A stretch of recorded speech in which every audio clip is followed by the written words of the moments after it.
Today we're looking at the open mind and the role that plays and what Jesus may have had to say about it.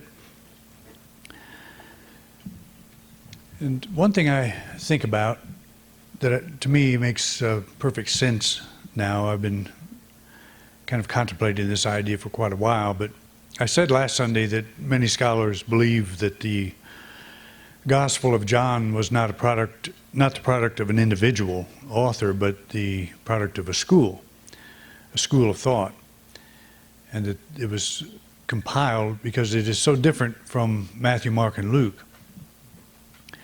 The more I think about this, I think it makes perfect sense that Mark, the first gospel written, was probably also without an author. And by that I mean a group of people may have hired a scribe to put their story together for them. And this would answer the question as to why Mark was written anonymously, why there was no author attached to the earliest forms of Mark that we have. And it would also explain how there could be a message from Jesus that would be different from the message of the gospel writers or the early church. And the answer to that is that the story of Jesus was passed on by word of mouth from about 30 AD till the earliest gospel written was Mark, about sometime around 70 AD or so, maybe a little later.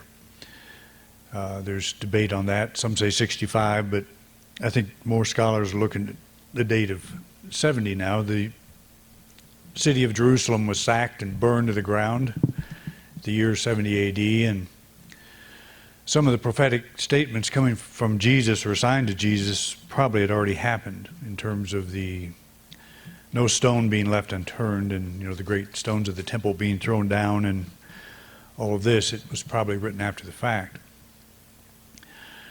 But it would make sense to me that the church was developing, the theology around Jesus was developing in that period of time, and that no single author would have sat down and written it out because they wouldn't have had the courage to do it. It would have had to have been a group effort to tell the story of Jesus. And most scholars agree that Mark, whoever the author was, started with a list of sayings and stories about Jesus. And he wrote the narrative. He put it into story form the very first time that it happened, not historically first time, but first time concerning Jesus. Paul wrote, but Paul actually followed the same thing I'm talking about. He often used a scribe, a secretary. He didn't write many of the letters himself. And there's one incident where he does refer to his own writing. He was able to write. He talks about the big letters that he wrote in. And again, some scholars think he might not have been a very good writer, which is why he employed someone to do the writing for him. But it was not uncommon for that to happen. So I could envision this developing community of believers. They had leaders. The leader of the church was considered to be James for a long time. And who was James? He was the brother of Jesus, according to tradition, according to the scriptures, according to the gospel writers. The church has had a difficult time with that one, because if Jesus was born of a virgin, he couldn't have a brother. But the Gospels do talk about, Jesus is speaking to a crowded room one day, and his mother and brothers and sisters are outside wanting in. And he says, "Who are my brothers and mother and sister," and all that. So what they try to explain that as, and it may be true, that they're half-brothers, half-sisters. That from maybe Joseph was married earlier, or Mary was married later, but never any mention of a stepfather. Anyway, we don't concern ourselves too much with those details. We still don't know how many angels can dance on the head of a pin, but we're working on that. But I could see that happening because the theology, and the reason I'm talking about that is because I'm drawing a distinction between the teachings of Jesus that I'm calling the mystical thread and the teachings of the church. And we have to learn to read the Gospels, or we don't have to, but it's helpful to read the Gospels with this understanding that you're not always reading the words of Jesus, you're reading the words of Matthew, Mark, Luke, John, or whoever wrote the Gospels. And it's hiding in plain sight. We have no gospel according to Jesus. We have Gospels according to Matthew, Mark, Luke, and John. And in the letters of Paul, Paul's letters are basically a gospel in themselves. But there was another document that was written about the same time Mark was written. It's called the Didache. Didache. Have you ever heard that? It was a list of instructions to the early church on how to behave as a Christian. And that's what was going on at this time. The Gospels were being developed is, what is a Christian? How do we define that? And what happened is they took the person Jesus, who many during his lifetime thought was the fulfillment of the Jewish Messiah, that he was the Messiah. But he didn't fulfill that because he didn't do what the Messiah was supposed to do, so the Christian community developed a theology as to why. Well, he's coming back. He's going to come back and do it. He's going to come back and fulfill that. But in their thinking, he was coming back at any moment. Did Jesus teach that? That's the question that we would raise. And I think Jesus had a completely different understanding of this thing we call the kingdom of God. That it was not something that would be established as a political entity, a religious entity, that it was this underlying reality that, as Thomas says, the Gospel of Thomas is spread out upon the earth already, but we don't see it. It's a fourth dimension. It's a deeper reality. I've used the example of the stereogram. You know what that is. You see a picture of all these squiggly lines, and you cross your eyes just right, and pretty soon you'll see a shark or something emerge from that. It's like there's something there that we can't see. Not everybody can see it, although it's there. And it comes into focus, and once you see it, you wonder how you didn't see it. But to me, I've used that as an example because I think what we call this kingdom of God, it's not a thing that's going to come out of the sky. It's a spiritual reality. And as Jesus taught, I believe he taught, you go within your own inner room, you shut the door to the world, and pray to the Father who's in secret. That's called meditation. We call that meditation today. Or we call it centering prayer. The Catholics jumped on that. You know, Thomas Merton, I think, was kind of the inspiration behind centering prayer, and then Father Keating, I think, is still alive. Do you know if he's not alive? But he wrote the book Centering Prayer. It's based on the teachings of the Desert Fathers, who taught to go within and make this interconnection. And it's a profound, it could have been written by a Unity author quite easily. So there's this mystical side of the whole Christian message that is being missed by those who are getting the homogenized version, which is we call mainstream Christianity, Catholic and Protestant alike. We have the teachings of the church, that's the homogenized version, and we have the mystical side, which probably could be traced back directly to Jesus. What the early writers did is they used the person and the voice of Jesus to support their theology. So we ask the question, would Jesus himself have supported that? I would say no, he would not. That's not what he taught. He railed against that kind of thing. That's what was in place. It was follow all the rules. You know, look at all the instructions that have been left, you follow those. And that's what religion is all about. He's saying, no, that's something deeper, something much deeper than that. And that's kind of what we're going to talk about today in the purpose of the open mind. But you'll notice in a lot of the parables attributed to Jesus that he uses pairs of opposites. And this didn't dawn on me for many years, how the significance of this, but it kind of did, but I didn't really put it together. But he talks about good fish and bad fish. You know, throw the net out and you pull in fish of every kind and you keep the good ones, throw the bad ones away. He talks about God versus mammon. He talks about wheat versus chaff, rich man, poor man, sheep and goats, foolish virgins and wise virgins, wide gate and narrow gate, born of the flesh, born of the spirit, foundation of rock, foundation of sand.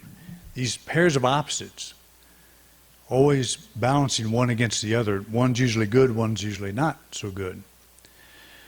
So as a mystic, the mystic is always talking about this, always talking about two different kinds of consciousness. One is grounded in materialism. It's body-based. We spend our focus or turn our focus on the needs of the body, and that becomes the needs of me. And my whole life becomes centered around the needs of the body and the intellectual side, the development of the intellectual mind and so forth. It's a very surface presentation. And what the message of the mystic is that you're not including your whole self by doing that.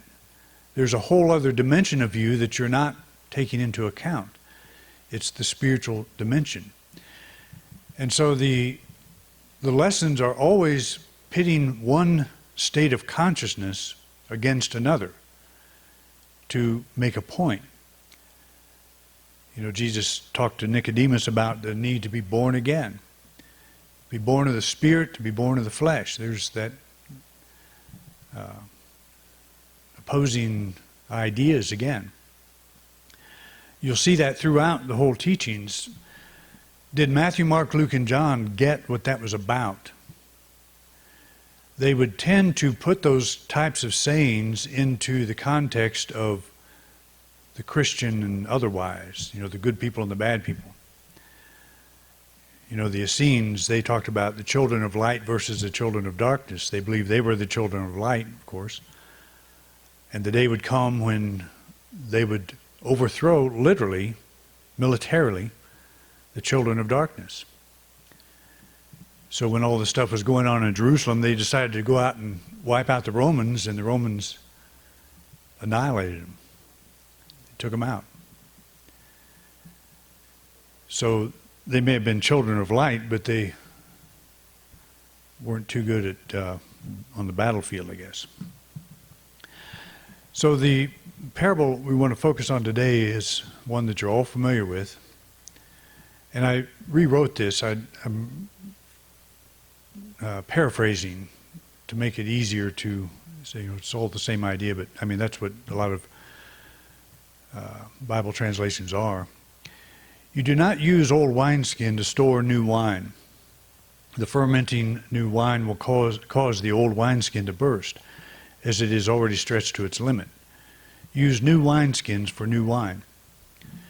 And the picture is a wineskin. It's, you know, what we think of as a wineskin, or what they thought of as a wineskin. It's an animal skin that's fixed to hold wine. And you can imagine if it's new, you know, how many of you ever actually made wine? Nobody's going to admit it. A few of you have. I tried beer. I tried making beer, but was not too successful at it. But what happens, it ferments, it expands, and you have to put it in a bottle that allows for that expansion to occur. So you can imagine if you put it in a skin, it stretches that skin to the limit. Well, was Jesus talking about wine and wineskins, or was he talking about something else? The context that this is given in is about fasting. And I think it's the Pharisees ask him, why don't you fast? John and his disciples fast. The fasting is something we've always done. And so Mark makes this parable about fasting.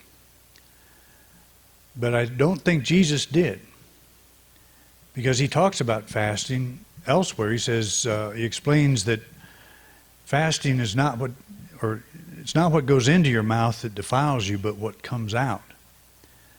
He's talking about consciousness. And that doesn't have anything to do with food. He's not saying, don't have a healthy diet. It's not about a diet. It's about consciousness. That's what the mystic would talk about. Would the mystic talk about food? Maybe. We have spent, a lot of time today about, in this day and age, about talking about the foods we eat and so forth. We're all very conscious of that now because our food supply has not been all that great. There's been a lot of sugar, salt, and all the bad stuff that we know is there now. And so we all read labels and all of that. We pay attention to that. But will eating proper food give you spiritual enlightenment? And the answer to that is no. You have to have a spiritual experience. You have to have some level of experience. It has nothing to do with food. Food is important. The Fillmores became vegetarians. The co-founders of Unity became vegetarians. They had a groundskeeper that was a Seventh-day Adventist, and he talked them into dropping eating meat. Charles Fillmore believed that if you ate the flesh of an animal, you take that consciousness on, it becomes part of your thinking. But never really shoved that down anyone's throat. It was just kind of always there. The early inn at Unity Village was vegetarian, and that changed sometime later. But the focus is the spiritual experience. It's not what goes into your mouth, it's what comes out, because that is a reflection of what you believe. That's who you are. That's who you believe you are. And so the mystic would say, let's get in touch with that. Let's get in touch with that aspect. So the original parable probably centered on the connection between consciousness and quality of life. Isn't that what we do today? We see someone that is in struggle all the time, and it's because so often if we get to know them very well, we see they make one bad choice after another. And it's like, how do you change that? There's something in them that would be causing them to do that, something in all of us. We all do that in some area of our life, probably. But we understand the importance of consciousness. If you take someone that is struggling all the time and someone who is successful, and you say, what's the difference between these people, you will more than likely discover it's the way they think. It's the way they see themselves. It's their belief system. If you know someone that grew up in a religion that taught that they were a miserable worm of the dust, I've known a number of those through the years. And there's a sadness about them. It just radiates through the consciousness. I grew up in the Midwest, where the buckle of the Bible Belt or whatever we go back there, and that consciousness hangs in the air like humidity. It's very heavy. You can feel it when you go in. So if you live in that all the time, you don't know it. You don't know it's there. You don't know why you feel the way you feel. But it's a very real thing. Consciousness is an important aspect. How you see yourself, how you define yourself. Which is why the mystic would say, I can't solve all your problems, but I know something that can. Get in touch with who you are. Discover yourself at the spiritual level. Seek first the kingdom of God, and all these other things will be added. That's what Jesus, the mystic, would be saying. Know thyself. It's an ancient idea that people have recognized for a long time. And we hear it and we like to hear it, but we don't always connect it. We think that reading more books will cause us to change our thinking about ourselves, and it doesn't necessarily. It's like drinking the wine instead of putting it in the wineskin. We become intoxicated with inspiration generated by somebody else. and we don't get in touch with that actual living fountain of the soul. And that is the whole basis of the mystical teaching. The subjective nature of the spiritual awakening requires an open mind, a new birth, a conscious movement from a body-based identity to the awareness of God as our spiritual source. We must be willing to let go of all self-preconceptions so the new wine of awareness may transform our consciousness. And I've always felt and know is true that 5 seconds of direct exposure to your soul will teach you more than 10 years of reading. There's nothing like stepping into the light, that inner light that you are. We don't develop a spiritual identity, we discover it. We uncover it. It's that treasure buried in the field that the guy stumbles across one day. He finds it in his joy, sells everything he owns so he can buy that field. When we understand the value of that place within us, the soul, or call it what you will, the spiritual dimension, the spiritual self, the true self. When we understand the value of it, our consciousness changes. We begin to sell. We begin to let go of things that no longer are valuable to what we are at the deepest level. Through meditation, we let go of the old and open ourselves to the new. We cannot use our intellect to bring about this change. And we sure would like to. It seemed like it would be a lot easier if we could just read enough books. Somebody came to my house, and we've got a couple of bookshelves full of spiritual books, and they said, "Have you read all those books?" I said, "Yes." But I said, "I may not be any more spiritual than you are because of it." The spiritual experience is that. It's an experience. It's not words that we draw from a book. Those may inspire us, but it is a type of intoxication. And we want to move past the inspiration of others to that direct center that we are. A very difficult thing to do. And I know that when I say the word meditation, it's, for some people, it's the M word. Let's don't say that. Let's stop saying meditation. Because it's difficult. It's difficult to be still. What happens when you close your eyes to be still is your mind just goes all over the place. So we have to work with this. You see, the guy that found the treasure in the field, there was something about it. He understood the value of it. If we don't understand the value of finding our spiritual center, we will keep depending on the inspiration of others. And that's okay. You're not going to go to hell if you don't do this. But the mystic would say, if you want to solve the problem of life, find yourself. Experience yourself directly. And you find it. And then everything else begins to fall in place. Do you have good days from that day on? No, not necessarily. Jesus had a few bad days. He ended on a bad day, actually. And he was attacked instantly in the beginning. Herod was slaughtering all the babies. All through his life, it shows he was under fire. You know, if he's the Prince of Peace, I sure hate to see the Prince of War. But he talked about a peace that is not of this world. And that's what he's talking about, finding your center. I think that's what he's talking about. It is our intuitive faculty that opens out to the limitless vista of the spiritual dimension. In our quiet time, we lay down the old wineskins of our daily concerns, which are always centered around the body. We open our mind to the source of living energy that is our being, something that is impossible to describe and impossible to describe the value of. But if we will take time to make this our journey, The moment you begin to experience that spiritual dimension in yourself, you'll know what it is, you'll know how to go after it. And the journey becomes a lot easier.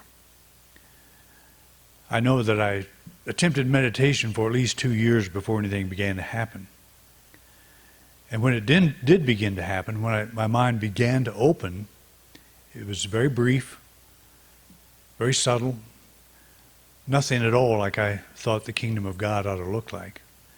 Much better.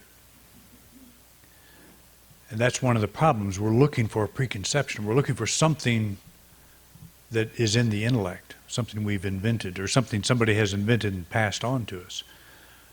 What happens when your mind opens up? We read about it and we try to make that happen. We have to have an open mind. We have to become like new wineskins, to let this new wine come in so it may expand our consciousness in its own way. So in one sense, we are fasting. When you sit down to meditate, this is a fast. What are we fasting from? Fasting from all the stuff that we go through, all the problems we're trying to solve, all the things we want to put in their proper perspective so we can be happy from now on. We are fasting from that. We're letting that go. I don't know what to expect. I don't know, God, what you are. But I'm open to the fact that you're here. Show me. Show me what you are. And I even don't like really using the word God, because what do you think of when you think of God? God in me is that big man in the sky with the pointing the finger at Adam. It's hard to shift from that. God is an essence, an energy that permeates all things, you particularly. The kingdom of God is within you. You don't say lo here or lo there. It doesn't come through observation. It comes through introspection. And it doesn't come, it's always there, it's revealed. It's a revelation. So in one sense, we are fasting. We are letting go of the trivia that occupies so much of our attention, turning our focus to the expansive activity of our spiritual source. So you do with this whatever you want. You know, this is, the time is going to come when you're going to say, I'm going to figure this meditation thing out. And I'm going to step in that river and I'm going to swim across. Maybe you'll get 3 feet. Maybe you'll get 3 inches. Turn around, come back, do it again. Keep doing it until your mind opens, because I can guarantee you, you will experience something like you've never seen before. It'll change your life. Absolutely. That, to me, is the message Jesus brought. That's the good news. It's not someday it's going to drop out of the sky. It's now. All right? Thank you for coming out. See you next week.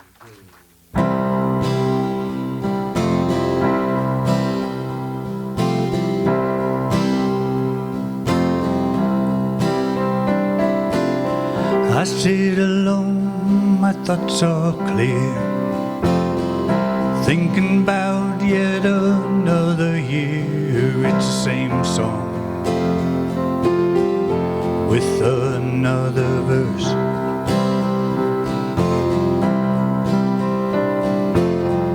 Quiet time and the moon's up high. The winter night plays its lullaby. It's pure song, no need to rehearse. I open my heart to the warm embrace of the universe.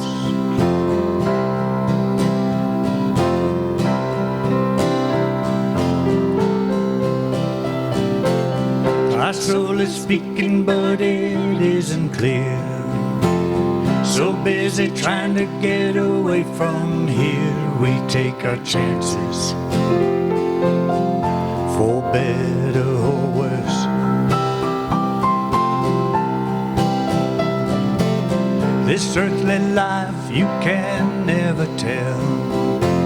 Sometimes it's heaven, sometimes it's hell. we're moving forward,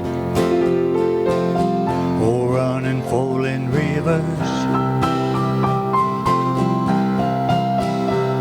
We long for our home in the loving embrace of the universe. The world is such a beautiful place when you see behind the trappings of that shallow facade that has left us so blind. A simple way to give your love is what you find. All fear falls away and the laughter echoes through your mind.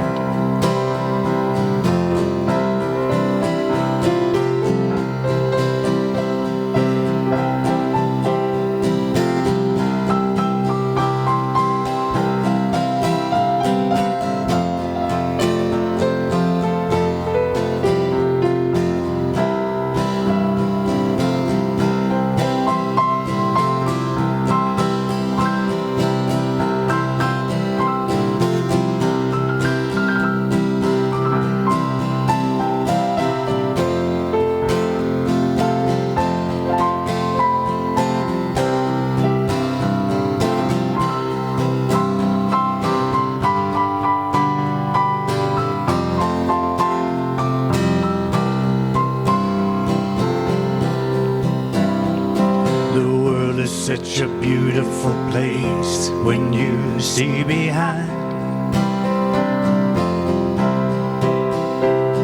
the trappings of that shallow facade that has left us so blind.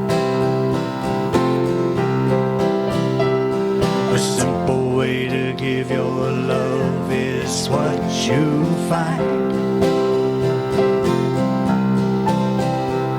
All fear falls away and the laughter echoes through your mind.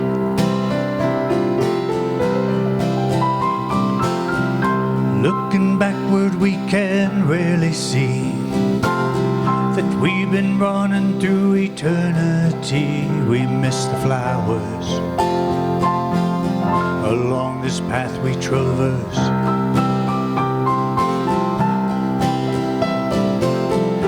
What we want has been here all along. The love we sought drifting like a song through our heart, lifting that old curse.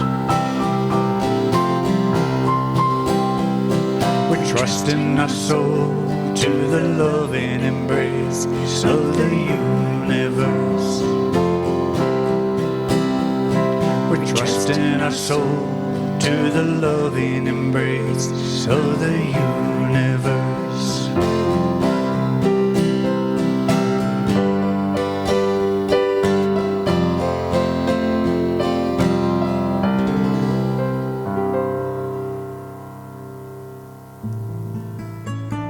You've been watching a talk given by Reverend Doug Bottorff here at Independent Unity in beautiful Grand Junction, Colorado. Thank you for watching. Please like and subscribe. It really helps us spread our message. If you would like to support us, you can do so by clicking the button in the right-hand corner of the video screen. We greatly appreciate your support. Thanks again for watching.